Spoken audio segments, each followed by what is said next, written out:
The paper hit my desk so hard it knocked my coffee mug sideways. I didn't even look up when she walked in. I knew that walk. Gloria Stanton stood over me, both hands flat on the contract, like she was trying to press it through the wood. Her voice was completely flat, which was somehow worse than yelling.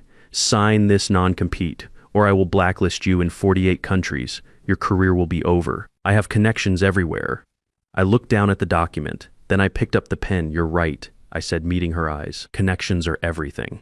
What she didn't know was that signing that paper was the beginning of her end.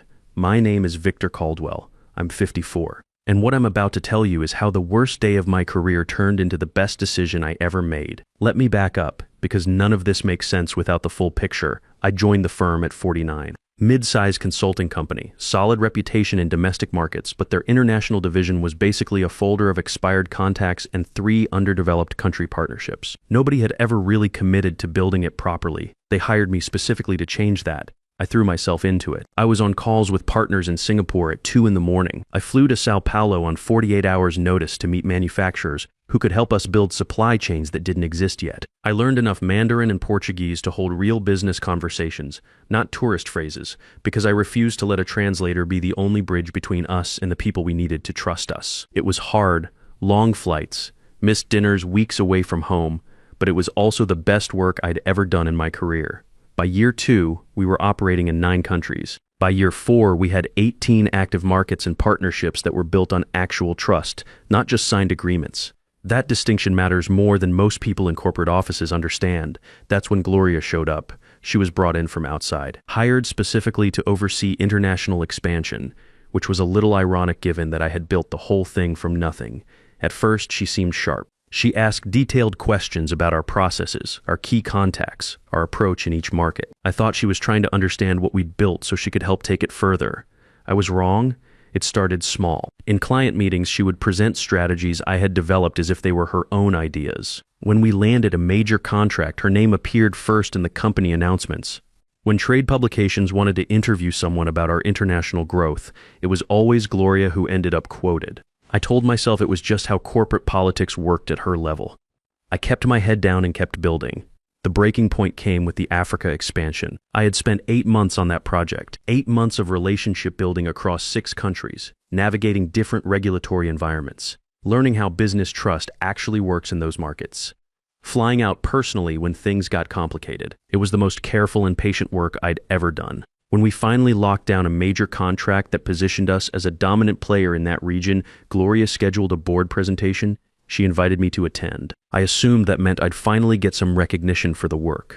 I sat in the back of the conference room and watched her present my research, my strategies, my relationships as her vision. She spoke about her approach to international expansion, her understanding of global markets, her strategy for Africa. Not once did she say my name. The board loved it. They talked about promoting her to VP. I sat there and felt completely invisible, not angry, not yet, just invisible. That's when I started keeping records. Every email I sent, every call I logged, every deal I personally closed. I wasn't planning anything at that point. I just needed proof for myself that the work was real and that I had done it. The industry was starting to take notice of what we'd built. Conference organizers were reaching out. Trade publications wanted to feature our expansion model, and every single time Gloria stepped into the spotlight, I watched her give presentations about markets she had never visited, using insights she had never developed, describing relationships she had never built, and she was convincing enough that nobody questioned it from the outside. Meanwhile, I was becoming a ghost inside my own operation. New team members were told that Gloria was the architect of our international success. Clients who had worked directly with me were being redirected to communicate through her office.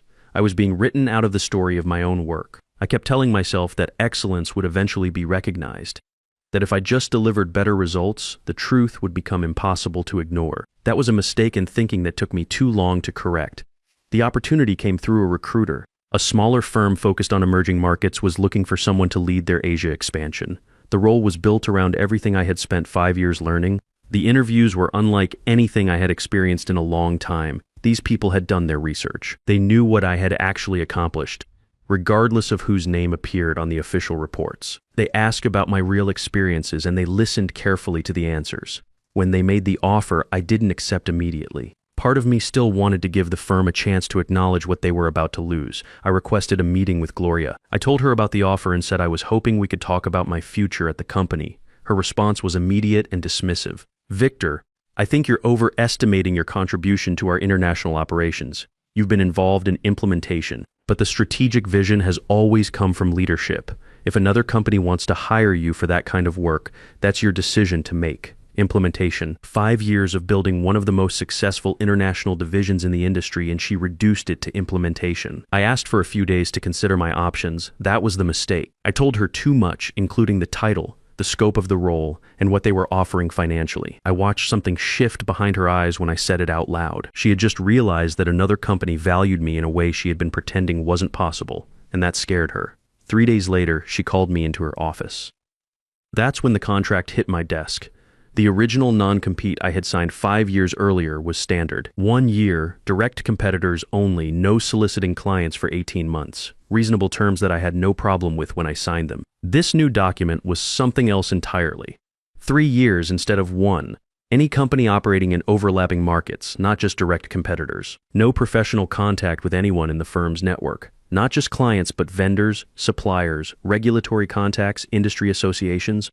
The language was broad enough that it could theoretically block me from working in international consulting anywhere in the world. "This isn't legally enforceable," I said. "Maybe not in a courtroom," she replied, "but I don't need a courtroom. One phone call from me and references stop returning calls. Doors stop opening, opportunities disappear.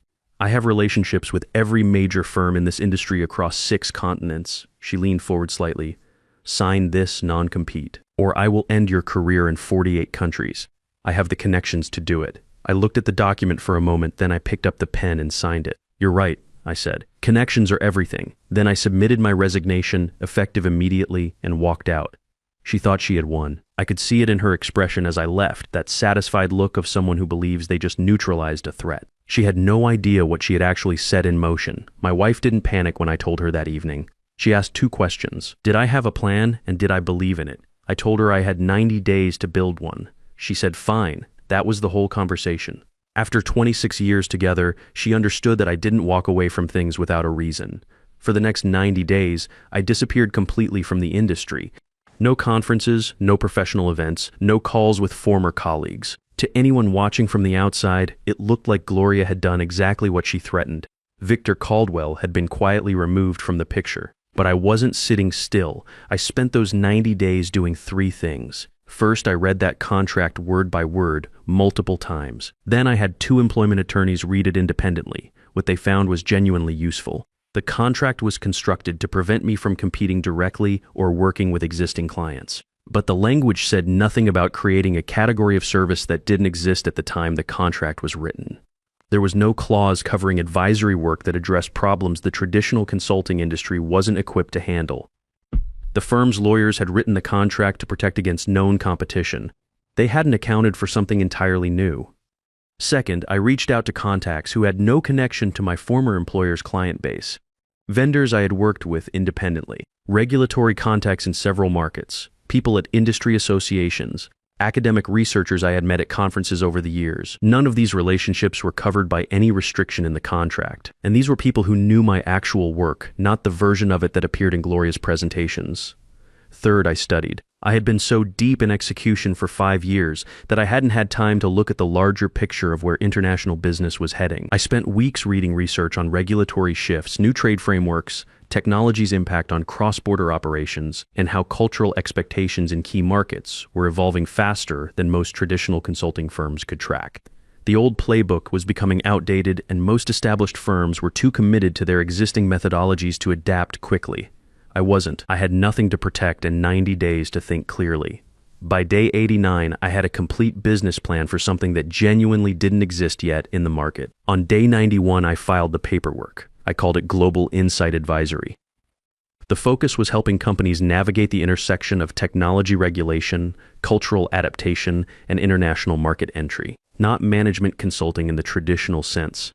Not implementation work. Strategic advisory specifically for the problems that fell between the established service categories. The challenges that traditional firms kept handing off to each other without ever actually solving. The timing turned out to be better than I had planned for.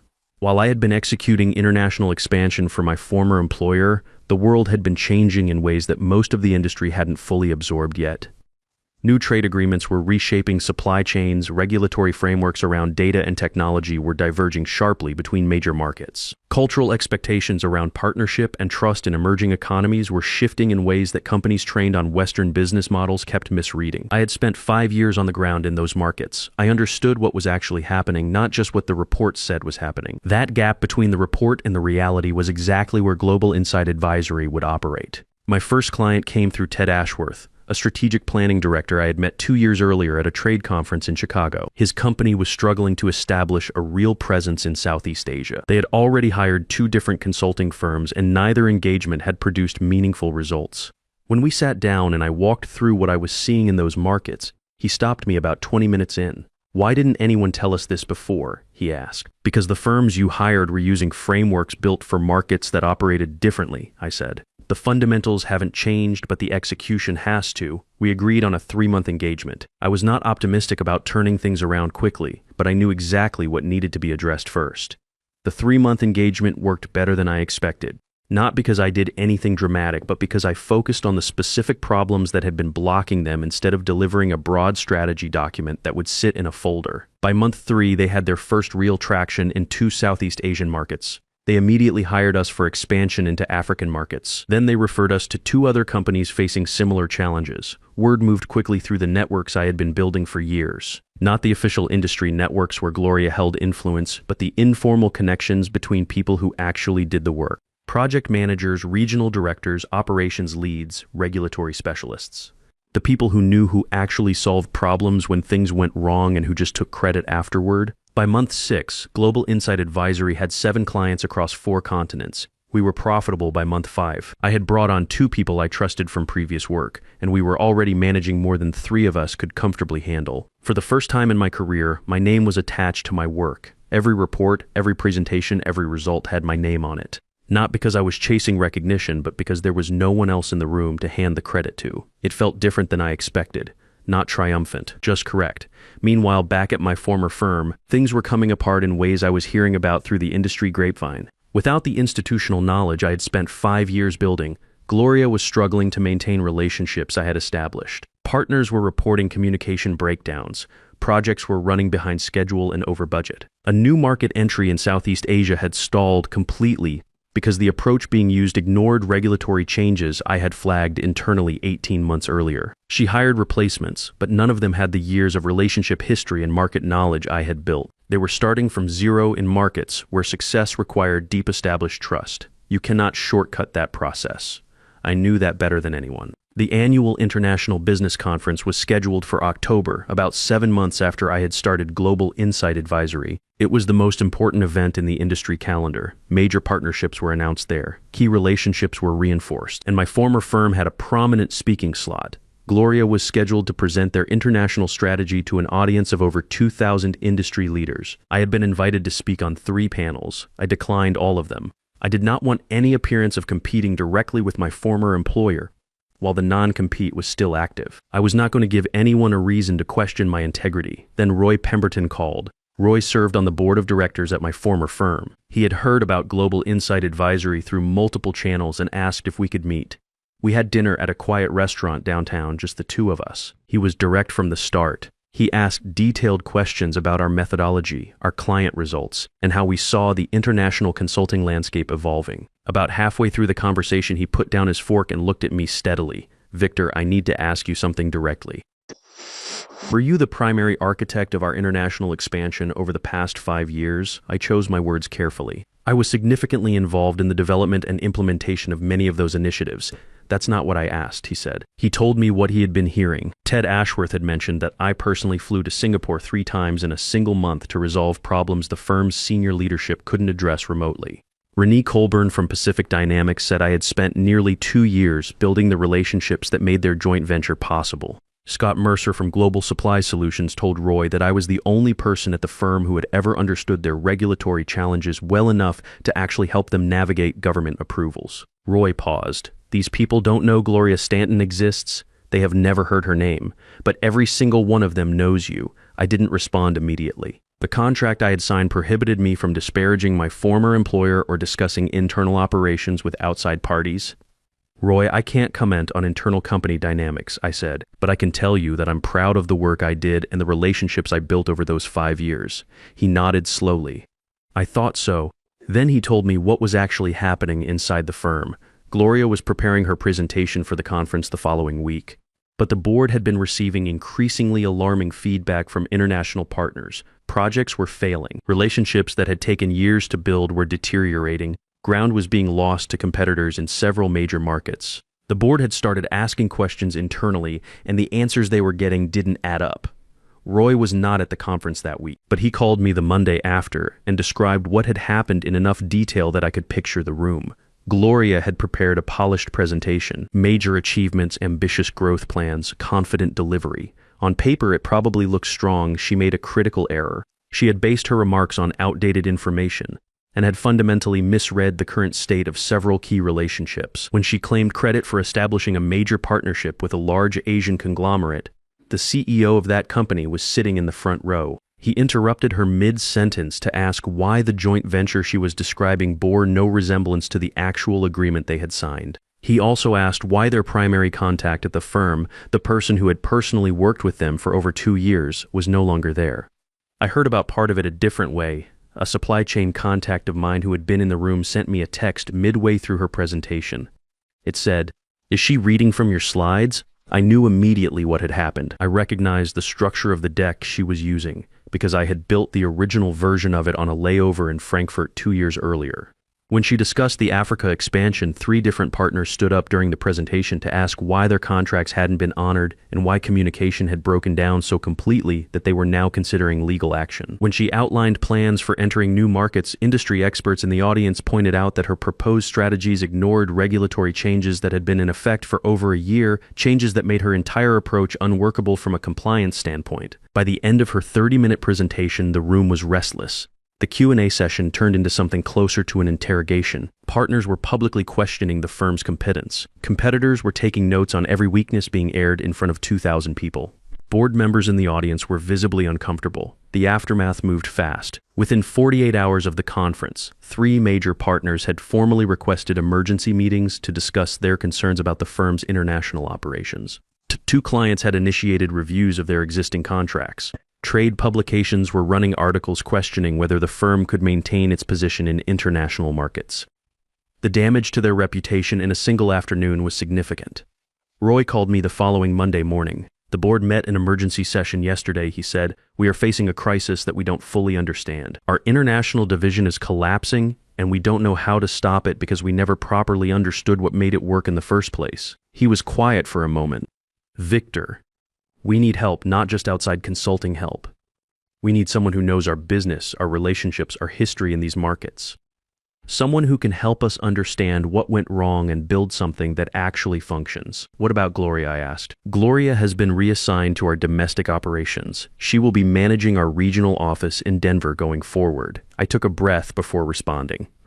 Roy, I have to be honest with you about something. Global Insight Advisory does not do traditional management consulting. We don't go into companies and restore old approaches or patch existing systems. If you're looking for someone to turn back the clock and rebuild what you had before, we are genuinely not the right fit for that. That is not what I'm asking for, he said. We need someone who can help us build something new, something that actually works in the current environment. We need innovation, not restoration. And we need someone the partners actually trust. We negotiated for 2 weeks, not just about scope and fees, but about structure and autonomy. I was not going to walk back into that firm in any capacity that put me under layers of management that could interfere with the work. I had spent 5 years watching what happened when good work got filtered through the wrong hands.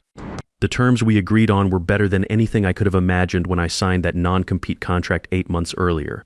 Global Insight Advisory would serve as the exclusive strategic advisor for all international operations at the firm. We would have direct access to the board, independent budget authority for our engagement, complete control over our methodology and approach. We would help them rebuild their international division from the ground up, but we would do it the right way, starting with honest assessments of what had broken and why. And Gloria would have zero authority over anything related to international operations. The official announcement went out on a Tuesday morning. Industry coverage treated it as a significant strategic move.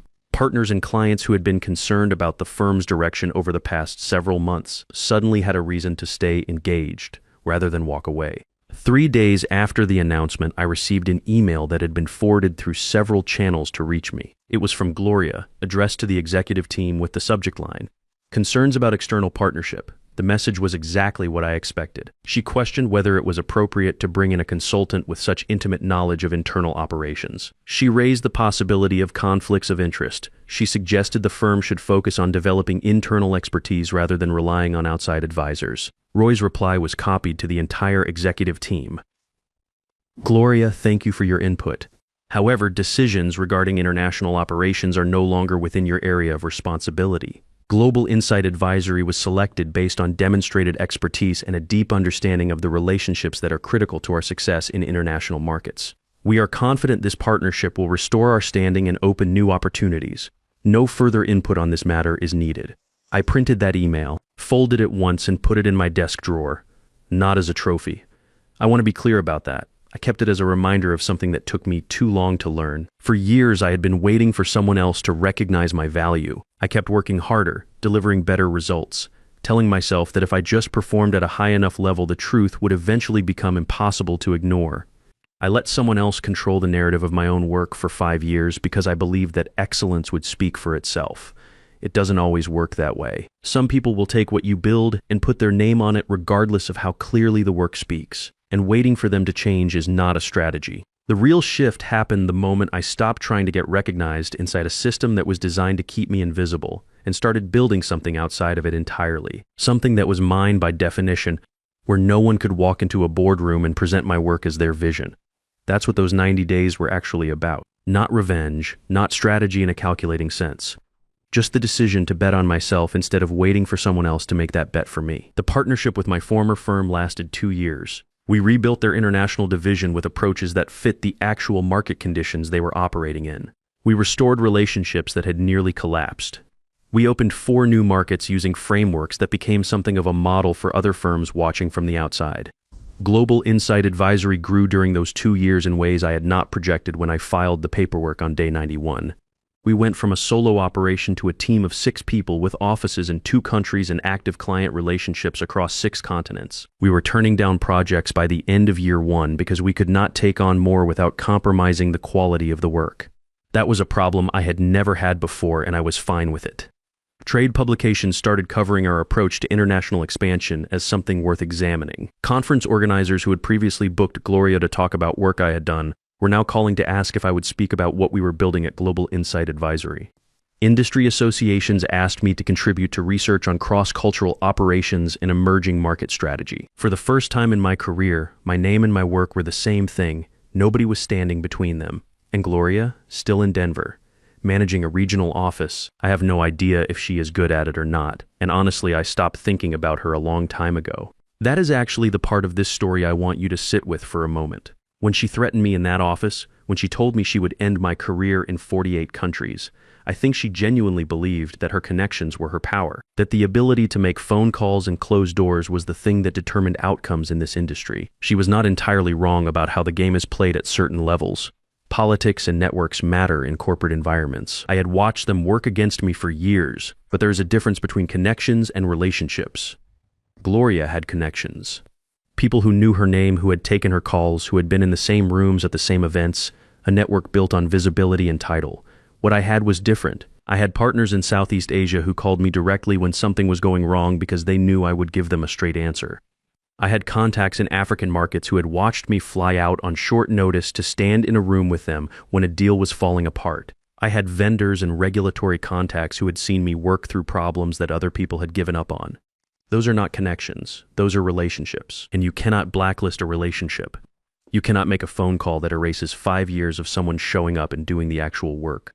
That distinction is the whole story, as far as I am concerned. Here's the other thing I want to say, and I'm saying it specifically to the men watching this who are somewhere in their 50s and have been through something similar. At 54, I started a company from scratch with 90 days of runway and a non-compete contract designed to bury me. There was no guarantee it would work. My wife asked if I had a plan, and I told her I had 90 days to build one. That was the honest answer. It worked not because I was smarter than Gloria or better connected or luckier with timing. It worked because I had 5 years of real work behind me that nobody could take away by reassigning credit. The foundation was already built. I just had to stop letting someone else stand on it. If you are in a position right now where someone is taking credit for your work or threatening to end your career or making you feel like you have no options, I want you to think about what you have actually built over your career. Not what your title says, not what the org chart shows, what you actually know, who actually trusts you, what problems you can actually solve that other people cannot. That is your foundation, and it is yours regardless of what anyone else puts their name on. You can take a man's title. You can move him out of his office. You can even try to lock him out of an industry for 90 days, but you cannot take what he built with his own hands over years of showing up and doing the work right.